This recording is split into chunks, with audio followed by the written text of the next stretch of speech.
సబ్కి వికాస్ ని చెప్పుకుంటూ ముందుకు వెళ్ళడమే బీజేపీ యొక్క సరే. ఇప్పుడు గెలిచారు కాబట్టి ఇవన్నీ మాట్లాడుకుంటాను. నేను దీని కౌంటర్ క్వశ్చన్ కూడా ఇస్తాను. 2% కేవలం 2% ఓటు difference. BJP 45.56, Aam Aadmi Party 43.57, exactly 1.99%. Exactly 2%. Congress last time 4% వస్తే ఈసారి 6.34. తర్వాత ఎంఐఎం కు 0.77 కూడా కాదు, 0.77. సో ఇక్కడ కాంగ్రెస్ కు 2.3% పెరిగింది, ఎంఐఎం కు 0.8% పెరిగింది. అంటే 3.1. ఈ కాంగ్రెస్ ఎంఐఎం కు గనక ఈ 3.1 లేకపోతే సేమ్ ఈ సిచ్యువేషన్ రివర్స్ అయ్యేది. ఎందుకంటే ఇవాళ కేజ్రీవాల్ 3,000 ఓట్లతో ఓడిపోయిన పరిస్థితి, మనీష్ సిసోడియా 600 ఓట్లు. ఇట్లా చాలా నియోజకవర్గాలు ఉన్నాయి. మీరు గెలిచారు, సంబరాలు చేసుకుంటున్నారు, 48 సీట్లు వచ్చాయి, అది వేరే. But it's not a comfortable victory. 10 సంవత్సరాల తర్వాత కూడా కేజ్రీవాల్ కి 43-44% ఓటు బ్యాంక్ వచ్చిందంటే, ఇప్పుడు మన ఆంధ్రప్రదేశ్ లో చూసాం జగన్ కు 40% కూడా రెండే పార్టీలు ఉన్నాయి. రెండే పార్టీలు 40% ఓటు బ్యాంక్ అని వాళ్ళు చెప్పుకుంటున్నారు 5 సంవత్సరాల రూలింగ్ కు. 3 టర్మ్స్ చీఫ్ మినిస్టర్ అయిన తర్వాత కూడా 11 సంవత్సరాల రూలింగ్, 3 సంవత్సరాల చీఫ్ మినిస్టర్ తర్వాత కూడా మనం కేజ్రీవాల్ ఏం అంత దారుణంగా ఓడిపోలేదు. Just 2% difference. జస్ట్ 2%. సర్వశక్తులు వడ్డీ లిక్కర్ స్కామ్ లో ఏదో లిక్కర్ స్కామ్ దాన్ని ఫ్యాబ్రికేట్ చేశారు అంటారు. లిక్కర్ స్కామ్ ఫ్యాబ్రికేట్ చేసి ఇక్కడ కవితను గాని అక్కడ అది కానీ అక్కడ ఏం జరగకుండా దాన్ని సోషల్ మీడియాలో ప్రచారం చేసి చంద్రబాబు నాయుడు ప్రచారం తీసుకుపోయి పాశ్వాన్లు, ఉత్తరప్రదేశ్ యోగి ఆదిత్యనాథ్ సర్వశక్తులు వడ్డితే వచ్చింది ఇది 2%. అంటే ఏం చెప్తారు? నాకు ఒక్కసారి ఛాన్స్ ఇవ్వని చెప్తాను. ఈ పర్సెంటేజ్ తప్పు. నేను ఎలక్షన్ కమిషన్ వెబ్సైట్ చెప్తున్నాను. కాదు నా ముందు ఎలక్షన్ కమిషన్ వెబ్సైట్ ఉంది. రఘు గారి పర్మిషన్ తో ఏంటంటే 70 సీట్లు ఉన్నాయి. 70 సీట్లలో 30 సీట్లలో 0% ఓట్లు తెచ్చుకొని బీజేపీ, మిగతా 35లో 40% తెచ్చుకుంటే గవర్నమెంట్ ఫామ్ చేస్తుంది. ఒక నియోజకవర్గంలో బీజేపీకి 15-20 వేల మెజారిటీ వచ్చింది. ఒక నియోజకవర్గంలో 1000, 2000, 3000. సో అది లెక్క కాదు. రెండోది అది vote bank. 3 term chief minister తర్వాత 3 సార్లు అయిన తర్వాత కూడా 2% అతను ఓట్ బ్యాంక్ కాదు. అతను 44-45% వచ్చింది. ఒక 30% ఆయన ఓట్ బ్యాంక్. ఓ 15 ఎలక్షనియరింగ్, ఈ డ్రామాలు క్యాండిడేట్స్ వల్ల వస్తాయి. ఇలా ఒక పాయింట్ చెప్తున్నా, కేజ్రీవాల్ 3,000తో ఓడిపోయాడంటే, కాంగ్రెస్ లేకపోతే గెలుస్తాడంటే ఆ కాంగ్రెస్ పైన 3,000 ఓట్లు వాళ్ళకి వస్తాయని ఏమున్నాయి? రావు. 100% ఓట్ ట్రాన్స్ఫర్ ఎక్కడ అవుతారండి? ఓ 50% ఓట్ ట్రాన్స్ఫర్ అవుతే గొప్ప. అది ఇంకా క్యాండిడేట్స్ కి వెళ్ళిపోతారు. ఇది కూడా బ్యాడ్ లూజ్ అని అంటారా? రాష్ట్రాలతో పోలిస్తే కేజ్రీవాల్ చిత్తుగానే ఓడిపోయాడు. అదే అది కాంగ్రెస్ పార్టీ ఏంటంటే, విత్ డ్యూ రెస్పెక్ట్ టు మన కాంగ్రెస్ నాయకుడు కపిల్ వాయ్ గారికి ఏంటంటే, అది ఏదో మేము గెలిపించాం, మేము ఓడిచ్చాం, నా తల్లిది ఏంటి నువ్వు 3,000 ఓట్లు తెచ్చుకొని 1,00,000 ఓట్లలో 10 సంవత్సరాలు ఎంపీ చేసావు, నీ తల్లి 15 సంవత్సరాలు చీఫ్ మినిస్టర్ చేశాక 3,000 ఓట్లు తెచ్చుకుంటావా? తెచ్చుకుని ఓడిచ్చేసాం. కక్ష. ఐ డోంట్ థింక్ భరత్ గారు అది not at all correct. Congress పార్టీకి ఏంటంటే ఈసారి బాగా కొంచెం ఖర్చు పెట్టారు, తిరిగారు, చక్కగా ఇంకో 1% పెరిగింది. కొత్త క్యాండిడేట్స్, బలమైన క్యాండిడేట్స్ పెట్టారు, 2% పెరిగింది. అంతేగాని ఇలా ఓట్లు అది ఎలా వెళ్తాయి మీకు? అసలు కాంగ్రెస్ మన ఎవరైతే కాంగ్రెస్ అలయన్స్ పెట్టుకుని ఉంటే ఏం జరిగి ఉండేది? పెట్టుకుని ఉంటే అసలు కాంగ్రెస్ పార్టీ పోటీ చేయకుండా ఉండినా 1 or 2 సీట్స్ పెరుగుతాయి. ఇది ఎలక్షన్ మీద ట్రయాంగులర్ లో వచ్చిన ఓట్స్ అని మాకు వచ్చేస్తాయి అనుకోవడం కరెక్ట్ కాదు. నేను అడిగిన క్వశ్చన్ సూటిగా, కాంగ్రెస్ ఆమ్ ఆద్మీ అలయన్స్ చేసుంటే నిజంగా ఇప్పుడు వాళ్ళిద్దరు కలిపితే 50% ఉంది. రాజకీయాలు ఎప్పటికల్లా జరగదు. 1+1 11 కావచ్చు. అయినా బీజేపీకి టూ మచ్ అడ్వాంటేజ్ ఉంటుంది. టూ మచ్ 48 వరకు వచ్చినాయి. No election voting percentage 45.56 election commission website. చాలా మంది కాంగ్రెస్ వర్కర్స్ బీజేపీకి వేసేస్తారు, కేజ్రీవాల్ కి ఏరు. ఓకే, జ్ఞాపకం పెట్టుకోండి. Obviously, ఇక్కడ బీఆర్ఎస్ కు వేయకుండా పార్లమెంట్ ఎలక్షన్స్ లో మోస్ట్ ఆఫ్ ది ఓట్ బీజేపీకి టర్న్ అయిపోయింది, కాంగ్రెస్ వేయకుండా. అది వేరు, ఎందుకంటే వాళ్ళు కాంగ్రెస్ పార్టీని #1 ఎనిమీగా బీఆర్ఎస్ వాళ్ళు భావిస్తున్నారు. కాంగ్రెస్ పార్టీ వాళ్ళు ఢిల్లీలో బీజేపీ #1 ఎనిమీ కాదు, కేజ్రీవాల్ ఎనిమీగా భావిస్తున్నారు. రఘు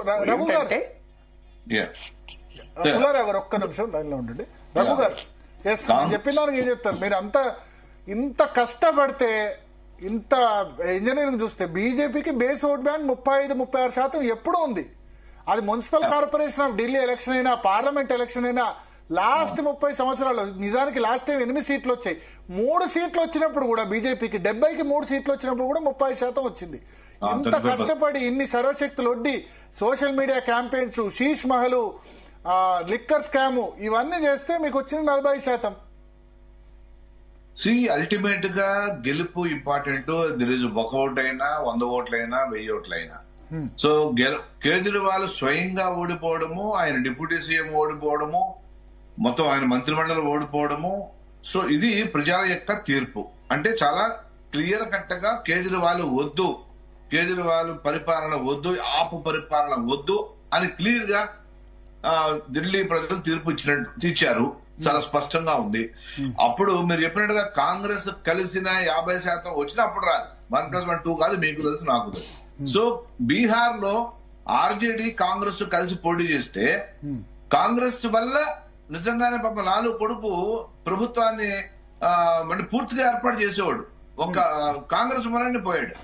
అదేవిధంగా ఉత్తరప్రదేశ్ లో ములాయం సింగ్ యాదవ్ గారి కొడుకు అతను కాంగ్రెస్ పోటీ చేసిన పోలని అతను ఘోరంగా కాంగ్రెస్ దెబ్బతినేసింది. అతను కాంగ్రెస్ అతను దెబ్బతిన్నాడు. సో ఇలాంటివి కాంగ్రెస్ తో ఉంటే, ఇందాక నరేంద్ర మోడీ గారు కూడా అదే చెప్పాడు. ఇందాక మాట్లాడుతూ కాంగ్రెస్ తన ఒక్కొక్క మిత్రుడిని చంపుకుంటూ వెళ్తోంది, తన ఉన్నటువంటి ఇండియా అలయన్స్ లో ఒక్కొక్కరిని చంపుకుంటూ వెళ్తుందని చెప్పాడు. సో అదే కాంగ్రెస్ పార్టీ చేస్తుంది ఇప్పుడు. సంజయ్ ఒక పక్కన అలయన్స్ అంటుంది, ఇంకో పక్కన వాళ్ళతో సఖ్యత ఉండదు. ఇది కాంగ్రెస్ పార్టీ పతనానికి, వాళ్ళ అలయన్స్ పతనానికి నాంది.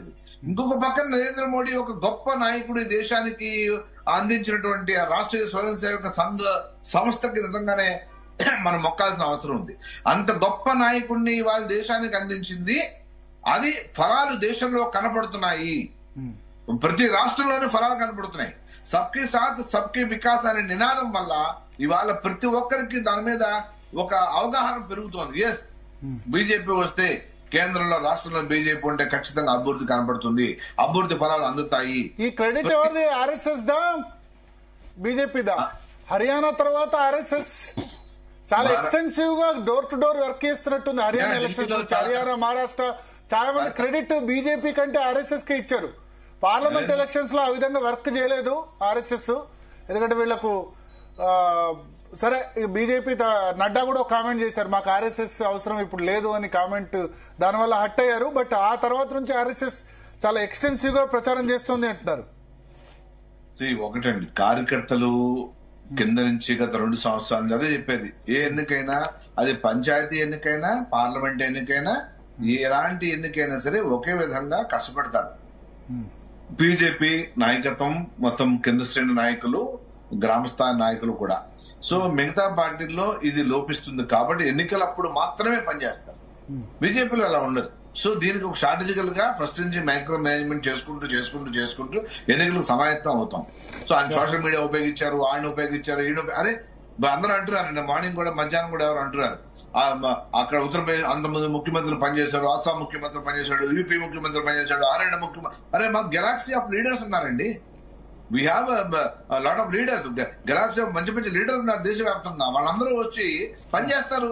మాకు ఎక్కడ ఎన్నికైనా పనిచేస్తారు. ఒక ఢిల్లీ ఒకటే కాదు, హర్యానాలో కూడా పనిచేశారు. 40 మంది లీడర్లు వెళ్ళి ప్రచారం చేశారు. మాకు లీడర్లు ఉన్నారు, ప్రచారం చేస్తారు. మా పార్టీ కోసము, మా గెలుపు కోసము మేము పనిచేసుకుంటాం. ఫస్ట్ మేము తిరుగుతాం, టైం స్పెండ్ చేస్తాం.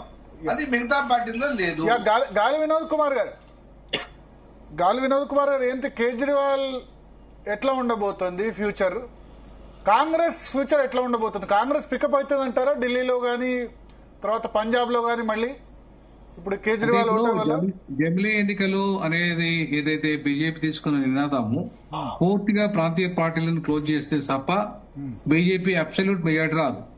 సో బీజేపీకి అబ్సల్యూట్ మెజారిటీకి రాచి రేపు టోటల్ గా సిస్టాన్ని మార్చుకోవాలి, కాన్స్టిట్యూషన్ కావచ్చు, లేదంటే పార్లమెంటరీ ప్రజాస్వామ్య సిస్టాన్ని కావచ్చు, లేదంటే వాళ్ళకి అనుకూలమైన విధానాన్ని మార్చుకోవాలి విధానాలు కావచ్చు చేయాలంటే అబ్సల్యూట్ మెజారిటీ లోక్సభలో రాజ్యసభలో ఉండాలి, స్టేట్స్ లో కూడా ఉండాలి. ఎందుకంటే 2/3 మెజారిటీ స్పెషల్ మెజారిటీ స్టేట్లలో ఉంటుంది తప్ప. కాన్స్టిట్యూషన్ మార్చమని చెప్తున్నారు కదా వాళ్ళు, పదే 400 సీట్ల ఏదో మిస్ఇంటర్ప్రిట్ చేశారు, ఎందుకు కాన్స్టిట్యూషన్ మారుస్తాం మేము అంటున్నారు కదా. లేదు, సిస్టమ్ మారుస్తారు. జమిలీ ఎన్నికలు ఏం తెస్తున్నారు అటువంటిప్పుడు? కాన్స్టిట్యూషన్ అమెండ్మెంట్ వేరు, కాన్స్టిట్యూషన్ అమెండ్మెంట్ 120 మీరు లా ప్రొఫెసర్, కాన్స్టిట్యూషన్ అమెండ్మెంట్ వేరు, రాజ్యాంగాన్ని మార్చడం వేరు. నేను చెప్పినాక మీరు మాట్లాడండి, నేను చెప్పినాక మాట్లాడండి మీరు. నేను ఎందుకు అంటున్నా ఈ మాట అంటే, ఇప్పుడు థర్డ్ టైం మోడీ వస్తే హిట్లర్ గా మారిపోతాడని చెప్పేసి అన్నది నేను కాదు, సుబ్రహ్మణ్య స్వామి అన్నాడు. ఎందుకు అన్నాడు ఆ మాట? అవసరం ఏంది? ఒక హిట్లర్ మారాల్సిన అవసరం ఏంది? ఒక ప్రజాస్వామ్యంలో, ఒక డెమోక్రసీలో హిట్లర్ ఎందుకు అవతరిస్తాడంటే సిస్టమ్ మారిపోతుంది. ఒక డెమోక్రసీ సిస్టమ్ ఉండదు అప్పుడు. అంటే ప్రధానమంత్రి పదవి ఉండదు, డైరెక్ట్ గా ఒక వ్యక్తి చుట్టే తిరుగుతుంది. ఇట్లా అమెరికన్ సిస్టమ్ లాగా వచ్చేస్తుంది. సో అమెరికన్ ప్రెసిడెంట్ సిస్టమ్ లాగా రేపు తీసుకురావాలనుకుంటే సిస్టమ్ మారాలి. అప్పుడు ఒక పార్లమెంటరీ ప్రజాస్వామ్యాన్ని కాస్త ప్రెసిడెన్షియల్ ప్రజాస్వామ్యాన్ని తీసుకొస్తారు. సో అప్పుడు ఒక వ్యక్తి చుట్టూ తిరుగుతుంది ప్రజాస్వామ్యం అంతా కూడా. సో దాన్ని చుట్టూ తిరగాలంటే రేపు మొత్తం కాన్స్టిట్యూషన్ మార్చుకోవాల్సి వస్తుంది కదా. సో కాన్స్టిట్యూషన్ మార్చాలంటే ఇప్పుడు థర్డ్ టర్మ్ వచ్చాడు, మరి మారుస్తున్నాడా? రేపు జమిలీ ఎన్నికల తర్వాత మారేది కాన్స్టిట్యూషనే. మీరు గుర్తుపెట్టుకోండి, జమిలీ ఎన్నికల తర్వాత 200% సిస్టమ్ మారిపోతుంది. జమిలీ ఎన్నికలు పెడుతున్నదే ఆ ఉద్దేశము. పూర్తిగా 2 పార్టీలు మిగులుతాయి, ఒకటి బీజేపీ, 2 కాంగ్రెస్. అమెరికన్ సిస్టమ్ లాగా వస్తుంది. అమెరికన్ సిస్టమ్ లాగా రావడంలో భాగంగానే జమిలీ ఎన్నికలు వస్తున్నాయి తప్ప జమిలీ ఎన్నికల వల్ల డబ్బు ఆదా అవుతుంది ఇవన్నీ ఉట్టి బోకస్. డబ్బు ఆదా అవుతుంది. మరి దిలీప్ కుమార్ గారు ఉన్నారు కదా, కాంగ్రెస్ వ్యతిరేకిస్తుంది, జమిలీ ఎన్నికలు వద్దంటుంది. మీరు అన్న 2 పార్టీలు అయితే కాంగ్రెస్ కూడా బెటరే కదా, రీజనల్ పార్టీస్ వల్ల. అవన్నీ ఉట్టి ఇప్పుడు జమిలీ కాదండి, జమిలీ ఎన్నికల్ని వ్యతిరేకిస్తున్న కాంగ్రెస్ పార్టీ ప్రజా ఉద్యమం దేశమంతా ఉద్యమం చేయమనండి, చేస్తుందో? దేశమంతా మొత్తం ఉద్యమం